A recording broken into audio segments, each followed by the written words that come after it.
When I first looked at Joomla, I wondered if this really was the right tool for me.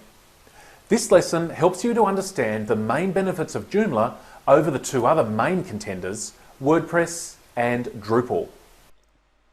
Here are the main points that attracted me to Joomla. It is free. Many of the sites I develop are low cost, so I needed a low cost CMS. Joomla is free, which allows me to use it for even the most basic of sites. It's also cross-platform. It doesn't matter if you use a Mac, PC or Linux, you can use Joomla.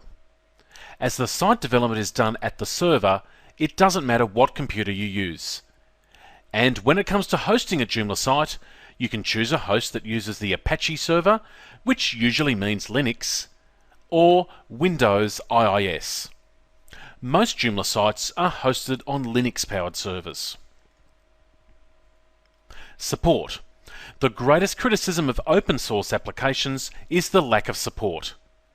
Joomla has an extremely large user base, which means there are a lot of people available to answer your questions at the Joomla forum.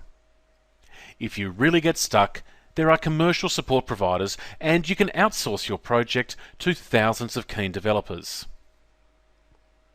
Long history. As there are so many CMS products available, some of them do disappear very quickly. If you make the wrong choice, you're stuck with software that has no support or ongoing development. Joomla is here for the long term and has a history dating back to 2000. There are loads of extensions. Extensions are programs created by third parties that extend the functionality of Joomla. Examples include shopping carts, photo galleries, and membership sites. There are thousands of Joomla extensions available, so when you need to add functionality to your site, there is a good chance that a solution already exists. Secure. By itself, Joomla is very secure. However, like any software, you need to keep it updated. When I weighed up these benefits, Joomla looked like a good option. But what about other popular content management systems? There are two big contenders, Drupal and WordPress. Drupal is along the same lines as Joomla. WordPress is more directed to blogging, but these days it can do a lot more. Now, there's nothing like a software comparison to spark a debate, and as you would expect, I am somewhat biased towards Joomla, but I will try to be objective. There are actually some really good features in these other products. The first thing I'll point out is the amount of search interest between the three.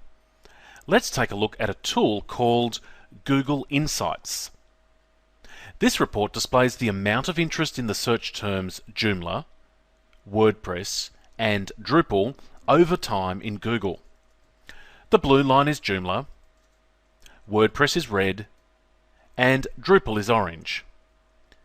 When I first used this argument, Joomla had a clear lead over the others, but now the interest in WordPress is clearly the highest of the three. Drupal is a fair way behind. Now, to be fair, this doesn't prove much. Joomla and WordPress could be terrible products that happen to be well marketed and therefore attracts interest.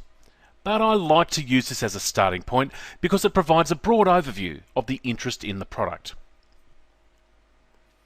Now, let's take a closer look at the other main contenders, and I'll start with Drupal. Broadly speaking, Drupal is more developer-orientated, and Joomla is more user-focused. Developers who favour Drupal do so because they find it easier to manipulate and create new functionality. However, if you're not a developer, you will find it harder to learn to use Drupal than Joomla.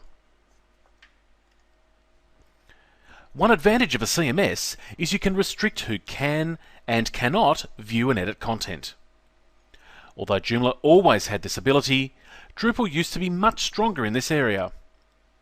However, Joomla 1.6 includes a comprehensive access control list feature that gives site owners a lot of flexibility.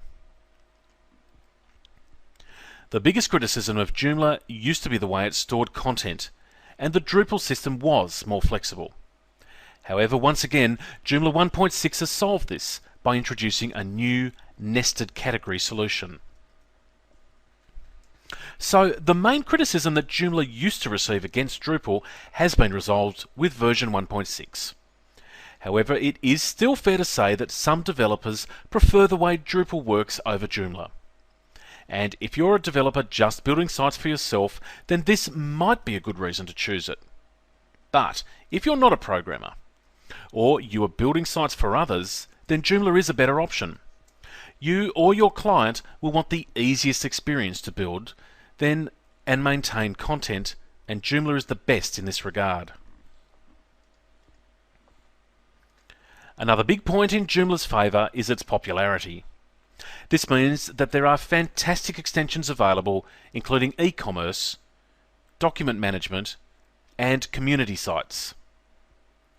Also, a CMS displays its content using a template design that you either create or you obtain from a template provider. When you're starting out, there's a good chance that you'll use a pre-made template, and there are far more templates created for Joomla than Drupal.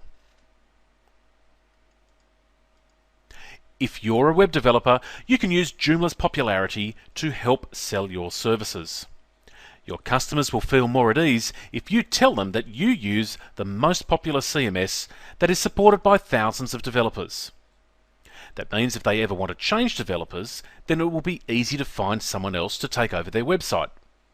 Now, of course, you don't want to lose their business in the future, and the whole point of using Joomla is so they can manage their own site.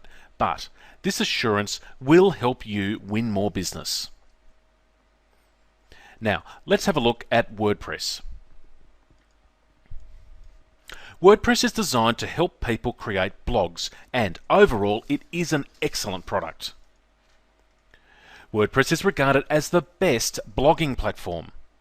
Joomla can be used really successfully as a blog, but to take advantage of advanced blogging features, you do need to get some extensions. WordPress is a simpler product than Joomla, and as a result, the interface doesn't need as much functionality, so it is easier to use than Joomla. WordPress has add-ons available, but you'll never experience the full functionality than you do from a fully functional CMS like Joomla. This became less so with the release of WordPress 3, but Joomla is a much more comprehensive CMS. If you purely want a blog, then WordPress may be the better option. However, many bloggers find that they want to do more in the future. I found that it made more sense to start with a platform that provides the flexibility to add functionality in the future.